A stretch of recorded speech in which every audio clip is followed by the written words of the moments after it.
And it began. One day I had a forced fast. Sometimes I just lose my appetite, and it still happens. And I know it's when God needs to get through to me. Something has to happen. I need to be sharp. If you don't fast, you don't know, but you become mentally amazingly sharp when you're fasting. It's just how it is. You should make use of that tool. Humans were never designed to eat every day. Never ever. I mean, think about it. It just doesn't make sense. There's no species eats every single day set meals. It just doesn't make any sense. So it hones your sensitivity. For me, it makes me more empathetic as well, and it aligns me well with spirit. And I had this enforced fast, and I went home. I still exercise, live my normal life while I'm fasting, if it's a short fast. And post-exercise, I was doing some meditation. And sitting there in stillness, I heard a voice, and this voice said very clearly, "Take my children into your home." Now at that point, the only persons I was caring for were dogs. The only beings I was caring for were the rescued dogs, and there were quite a few.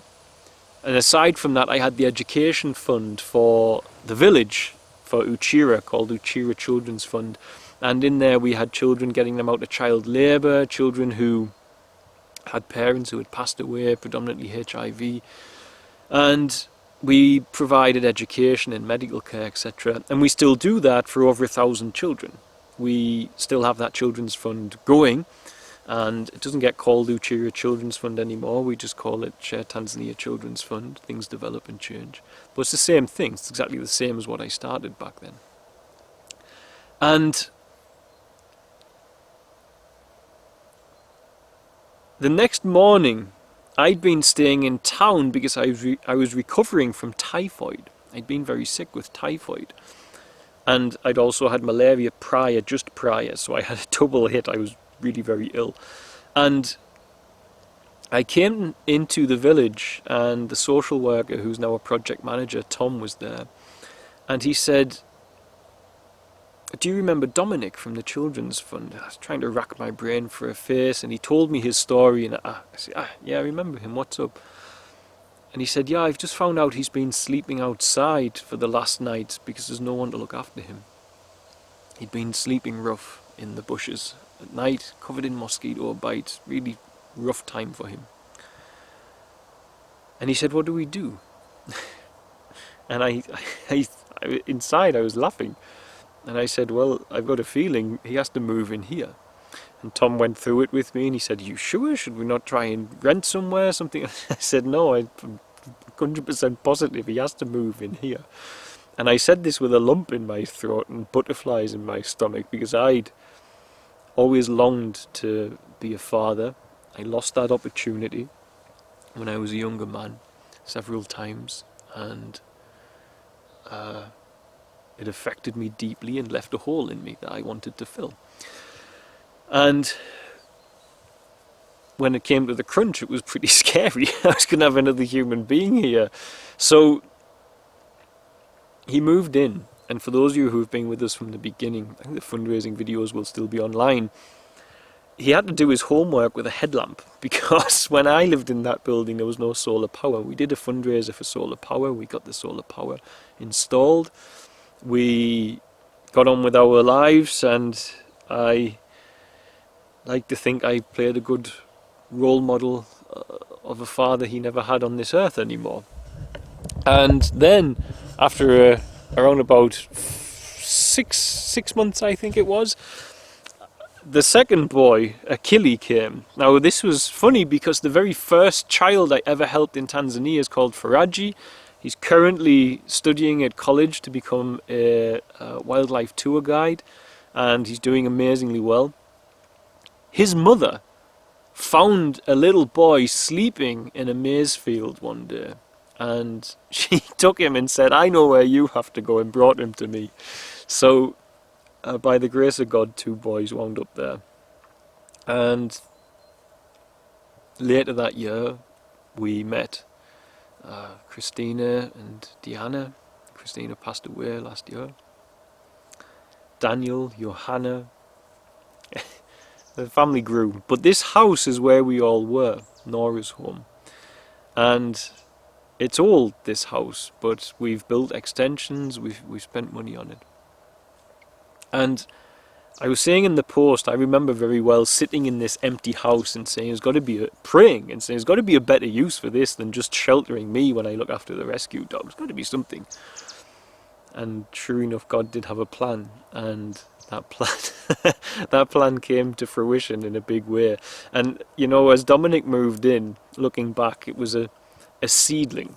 You know, I wrote this when I was writing the book that I'm writing, that when Dominic moved in, I had no idea this was a seedling breaking out from under the soil. And I had no idea it was going to root and become a massive mighty tree that became a children's village, but it did. Hey everyone, so tomorrow I'm leaving for England. Which means I go with my father. Yeah, which means go with my father. Tell me. I don't make you alone because I love you. Domi wants to come to England a lot.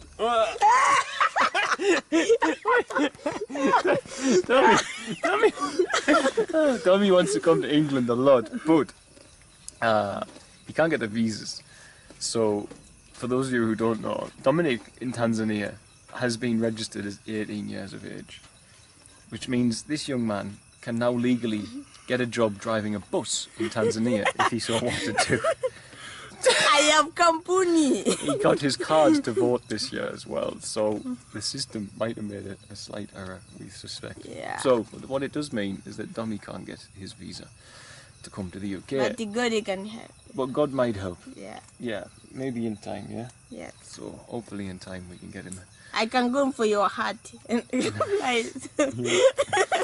get when I come England and go outside. Yeah, maybe. There's a doo-doo on my chin. Oh, this is me. I want to come in your heart. You're coming in my heart. Yeah. You're coming everywhere I go. You're in my heart. Yeah, everywhere. And you going down for I go with you. And of course, this young man who... What are you doing standing?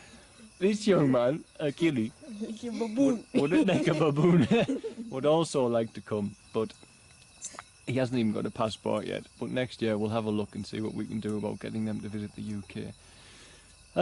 But I am leaving for 3 weeks to see my other family back in England instead of my Featherstail family here in Tanzania. But I'm going to miss my boys once I'm away. Yeah, and me too, I'm going to miss you. I'm going to miss you too. So. Everyone. And I kill it too. So I thought I'd make, and of course I kill you obviously. You're going to miss you, Baba.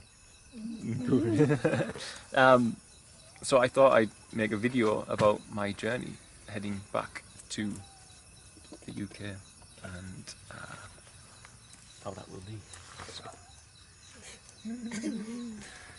Can you make everybody sad? I'm sorry, making everyone sad. You want to make a copy go Johnny. Copy Johnny go England, original. Ah, dummy. You find a lot of Johnny. You need to make a clone, yeah. a copy. Yeah. Keep the original here and send the copy to my mama and baba. Oh. I don't. Yeah. I think maybe Bibi Babu UK. They know. No, they don't know. You director. Like a robot. Yeah, like a robot. So tonight they don't know this yet because every now and then we watch a movie for a treat. So tonight I think we're gonna watch a movie together. Yes. Yeah. Yeah. And eat some nice food. Yes. I know Dada, she cooks some food, but it don't look so nice. Maybe we cook something else. Yes. So this is the start of my journey back to the UK video. And he's far too busy with Hazel and Snowflake. Okay. I'm gonna say bye. Bye.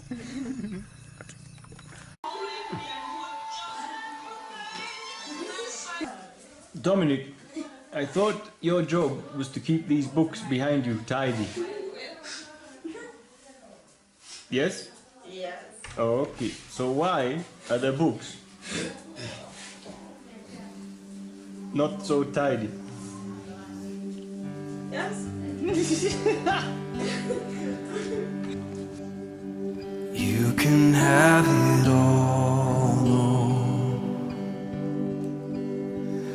every part of my world. Take this life and breathe on this heart that is now yours. You can have it all, Lord. Every part of my world. Take this life and breathe on this heart that is now yours.